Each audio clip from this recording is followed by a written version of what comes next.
Ada riwayat sahabat yang mengatakan Rasulullah SAW angkat tangan. Contohnya doa setelah sholat.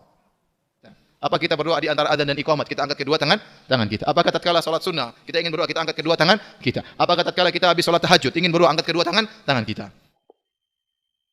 Allah malu dari hambanya, berdoa kepadanya, ia mengangkat kedua tangannya, mengembalikan kedua tangannya dalam keadaan kosong. Yang ada dalam beliau pernah mengangkat tangan, iya. Itu kan beliau pernah berdoa tidak mengangkat tangan, iya. Ini yang ada. Bahkan beliau pernah mengangkat tangan sangat tinggi, itu sampai kelihatan ketiak beliau sallallahu alaihi wasallam. Itu memang ada. Hadis-hadis sahih semuanya. Tidak ada riwayat sahabat yang mengatakan Rasulullah SAW angkat tangan. Contohnya doa setelah sholat. Itu tidak ada riwayat sahih yang mengatakan Rasulullah SAW angkat tangan selesai sholat.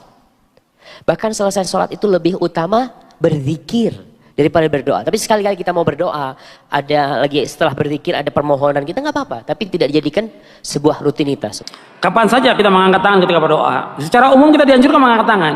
Tapi nggak semua doa ada angkat tangan. Itu perhatikan. Secara umum angkat tangan, tapi nggak setiap doa. Ya nggak ada keterangan kalau kita mau berangkat angkat tangan. Ya, habis selesai makan nggak ada. Ya doa seperti Anda adzan qomat kita angkat tangan.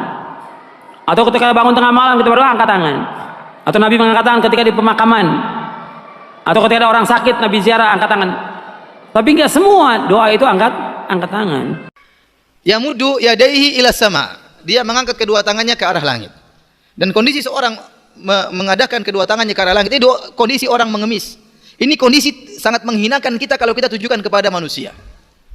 Minta. Itu kondisi yang menghinakan kita. Tapi kalau kita menghinakan diri kita di hadapan Allah dengan mengangkat kedua tangan kita, menunjukkan pengharapan, menunjukkan penghinaan diri kita, maka ini sebab dikabulkannya doa oleh Allah Subhanahu wa taala.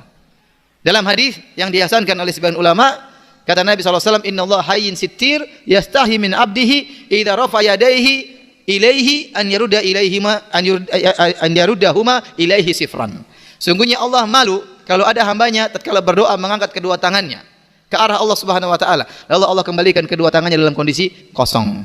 Maka di antara adab berdoa, sebab dikabulkannya doa, selain kita menghadap kiblat, kita angkat kedua tangan kita, minta kepada Allah Subhanahu wa taala. Ya, dan ini hukum asalnya doa hajat. Kalau kita punya hajat, kita angkat kedua tangan kita. Apa kita berdoa di antara adzan dan iqamat, kita angkat kedua tangan kita. Apakah tatkala salat sunnah, kita ingin berdoa, kita angkat kedua tangan kita. Apakah tatkala kita habis salat tahajud, ingin berdoa, angkat kedua tangan kita. Apa hukumnya mengangkat tangan ketika berdoa? Baik, di dalam sebuah hadits Rasulullah SAW bersabda, Innallaha hayyun karim. Sungguhnya Allah Subhanahu wa taala Maha Pemalu lagi Maha Dermawan, Maha Pemurah. Yastahi minal abdi idza da'ahu yamuddu yadayhi ilaihi ay yaruddahuma sifra. Allah malu dari hambanya, berdoa kepadanya, ia mengangkat kedua tangannya, mengembalikan kedua tangannya dalam keadaan kosong. Ada berdoa adalah mengangkat tangan kapan saja saat mengangkat tangan. Pada asalnya doa itu mengangkat tangan, Pak.